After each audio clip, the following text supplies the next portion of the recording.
ഇനി ഈ വയനാടിൻ്റെ കാര്യത്തിൽ ഇപ്പം കണക്ക് വിട്ടിട്ടുണ്ട് കോൺഗ്രസ് 5,38,00,000 ഒരു കണക്ക് KPCC പ്രസിഡന്റ് പറഞ്ഞിട്ടുണ്ട്. പക്ഷേ വീട് വയ്ക്കാൻ സ്ഥലമില്ല. പ്രതിപക്ഷ നേതാവ് ആവർത്തിച്ചു പറയുന്നത് സർക്കാരിനോട് വീട് വയ്ക്കാൻ സ്ഥലമുണ്ട്, വീട് വയ്ക്കാൻ പണമില്ല. വീട് വയ്ക്കാനുള്ള സ്ഥലം സർക്കാർ കൊടുക്കുമെന്ന് പ്രതീക്ഷിച്ചതാണ് ഈ വൈകലിന് കാരണം എന്നാണ് പ്രതിപക്ഷ നേതാവ് പറയുന്ന ഒരു കാര്യം. 2 ആപ്പിലൂടെ പിരിച്ചു, ഇനി പിരിവില്ല. പക്ഷേ വീട് വയ്ക്കാൻ പണമില്ല. 5 കോടിയെ സമാഹരിക്കാൻ കഴിഞ്ഞു. DYFI 20 കോടി പിരിച്ചിട്ടുണ്ട്. അത് നമ്മൾ പറയുമ്പോൾ എപ്പോഴും നേരായ കാര്യങ്ങൾ പറയാൻ ശ്രദ്ധിക്കണമല്ലോ. അത് അദ്ദേഹം മാറുന്നു എന്നാണ് എനിക്ക് തോന്നുന്നത്. പ്രതിപക്ഷ നേതാവ് അതിൽ നിന്ന് മാറിപ്പോകുന്നു എന്ന് എനിക്ക് തോന്നുകയാണ്.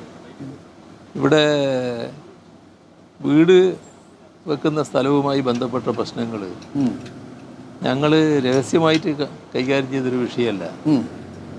ഗവൺമെൻറ് പ്രതിപക്ഷ നേതാവിനെയും ഉപനേതാവിനെയും വിളിച്ചാണ് ചർച്ച ചെയ്തത്. ആ ചർച്ചയിൽ എല്ലാ ഘട്ടത്തിലും വ്യക്തമാക്കിയൊരു കാര്യമുണ്ട്. അത് ഇവിടെ വീടുകൾ നമ്മൾ ഒരു ടൗൺഷിപ്പായിട്ട് നിർമ്മിച്ചു കൊടുക്കുന്നു, സ്ഥലമെടുക്കണം. അതിനുവേണ്ടി വീടുകൾ നിർമ്മിച്ച് നൽകാൻ വേണ്ടി നമ്മൾ തയ്യാറാകുമ്പോൾ വീടുകൾ ഓഫർ ചെയ്തു. 100 വീട് ഒരു കൂട്ടർ ഓഫർ ചെയ്യുന്നു, മറ്റൊരു കൂട്ടർ 100 വീട് ഓഫർ ചെയ്യുന്നു. അങ്ങനെ കുറേ വീടുകൾ ഓഫർ ചെയ്തു വന്നു.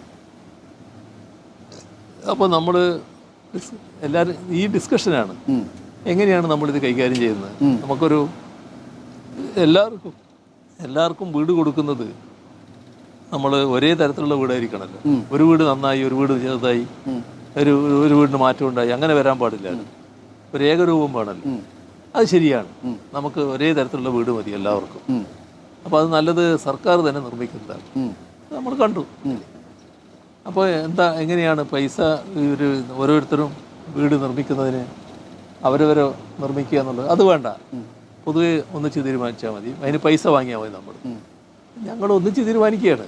പ്രതിപക്ഷത്താവടക്കം പൈസ തീരുമാനിച്ച് വാങ്ങാം. പൈസ എത്രയാണ് നിങ്ങൾ പറയണം എന്ന് ഗവൺമെന്റിനോട് പറഞ്ഞു. ഇത് 1/1/2025 ആദ്യ ഒരു സർവകക്ഷി യോഗം കൂടുന്നു. പിന്നീട് സ്പോൺസർമാരുടെ 2 യോഗങ്ങൾ ചേരുന്നു. എന്തെല്ലാം മിനിറ്റ്സ് ഉണ്ട്. അന്ന് ഇതാണ് തീരുമാനം. അല്ല, ആ യോഗത്തിൽ മാത്രമല്ല, അതിന് പുറമേ ഞങ്ങൾ പിരിക്കുന്നുണ്ട്. ആ ഡേറ്റ് ഇപ്പം എനിക്ക് ഓർമ്മയില്ലെന്ന് മാത്രം. ഞങ്ങൾ പ്രതിപക്ഷ നേതാവും പിന്നെ ഡെപ്യൂട്ടി നേതാവും പിന്നെ ഞാനും റവന്യൂ മിനിസ്റ്ററും എല്ലാം കൂടി ഇരിക്കുന്നുണ്ട് പല ഘട്ടങ്ങളിലായിട്ട്. അന്നേ തീരുമാനിച്ചതാണ്. അങ്ങനെ ഇതാണ് ധാരണ അതിൻ്റെ ഭാഗമായിട്ട് വരുന്നത്. അതിലൂടെ പിന്നെ തീരുമാനിക്കുകയാണ്. പിന്നെ നമുക്ക് പൈസ നിശ്ചയിക്കാം. അപ്പോൾ പൈസയെ പറ്റി കണ്ടപ്പോൾ പറഞ്ഞു എന്നാൽ 20 ലക്ഷം ഒരു വീടിന്. ഒരു വീടിന് 20 ലക്ഷം തരിക. അപ്പോൾ 100 വീടാണെങ്കിൽ 20 കോടി തരും. ഇതാണ് വേണ്ടത്. അങ്ങനെ തീരുമാനിച്ച് അതിൻ്റെ നടപടിക്രമങ്ങളിലേക്ക് നീങ്ങി. അപ്പോഴൊന്നും ഇവർ വേറെ പോകുന്ന പ്രശ്നമേ വരുന്നില്ല. അപ്പോൾ നമ്മൾ എങ്ങനെയാ ഈ വീടിൻ്റെ മുമ്പിൽ ഇന്നയാൾ തന്ന വീടാണെന്ന് എഴുതി വെക്കാൻ പാടില്ല. അത് നമ്മൾ എല്ലാം പൊതുവിൽ കാണുകയാണ്. കാരണം അത് അവരൊക്കെ ഒരു മോശമാണ്. നമ്മൾ അവരെ വീട്ടിൽ അവർ താമസിക്കട്ടെ.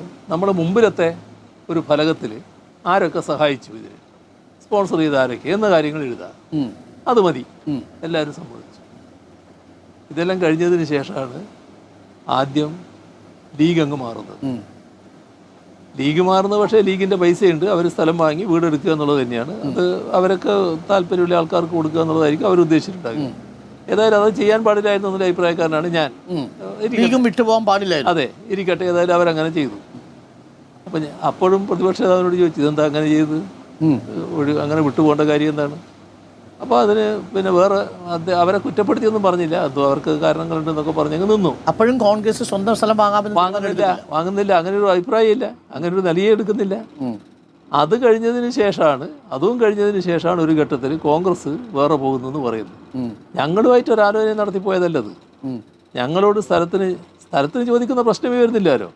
കാരണം സ്ഥലം വാങ്ങി വീട് നിർമ്മിച്ചു കൊടുക്കാനല്ലേ ഞങ്ങൾ തയ്യാറാകുന്നത്. അപ്പോൾ അതിൻ്റെ ഭാഗത്തൊരു സ്ഥലം ഞങ്ങൾ വീട് നിർമ്മിച്ചോളാന്ന് പറഞ്ഞ് ചോദിക്കുന്നില്ലല്ലോ. അത് വേണ്ടാത്താണല്ലോ ഞങ്ങൾ തന്നെ കണ്ടത്. അപ്പോൾ അത് തീർത്തും വസ്തുതാവിരുദ്ധമായൊരു കാര്യമാണ്. ഇപ്പോൾ നമ്മൾ കാണേണ്ടത് ഞങ്ങൾ നിശ്ചയിച്ച കണക്കിൽ 100 വീടിന് 20 കോടി ഉറുപ്പ്യ വേണമായിരുന്നു. ആ 20 കോടി ഉറുപ്പ്യാണ് പിന്നെ നേരത്തെ 100 വീടിൻ്റെ കണക്ക് പറയുമ്പോൾ DYFI അവർ 20 കോടി പിന്നെ കൃത്യമായിട്ട് തന്നു. അങ്ങനെ തന്നവരുണ്ട്. ആ പണം എടുത്തിട്ട് വീട് നിർമ്മിക്കുന്നു എന്നുള്ള നൽകിയെടുത്തിട്ടുണ്ട്. ഇവരെടുത്ത് ആ പണം ഉണ്ട് എന്നല്ലേ അന്നല്ല ഉള്ള ധാരണ. അന്ന് പണമില്ല എന്ന് പറയുന്നില്ലല്ലോ. എന്താണ് പിന്നെ സംഭവിച്ചത്? അത് അവർ വ്യക്തമാക്കേണ്ടതാണ്. ഇവിടെ ഈ കണക്കുകളിൽ വരുന്നപ്പോൾ സീമിന് വിശ്വാസം തോന്നിയോ? കോൺഗ്രസിന്റെ കണക്കിൽ 5 കോടിയെ ഇന്റർനാഷണൽ കോൺഗ്രസ് പോലുള്ള പാർട്ടിക്ക് ആർക്കും വിശ്വസിക്കാവുന്ന കാര്യമല്ല അത്. ആരും വിശ്വസിക്കില്ല. ഇപ്പോൾ ലീഗ് പിരിച്ചത് 40 കോടിയാണ് മേലെയല്ലേ. അപ്പോൾ കോൺഗ്രസ് അഖിലേന്ത്യാ പാർട്ടിയാണ്. രാജ്യത്തിന് പുറത്തുനിന്നും ഒക്കെ സംഘടിപ്പിച്ചിട്ടുള്ള പിരിവിൻ്റെ ഭാഗമായി വലിയ സംഖ്യ വന്നിട്ടുണ്ടാവും.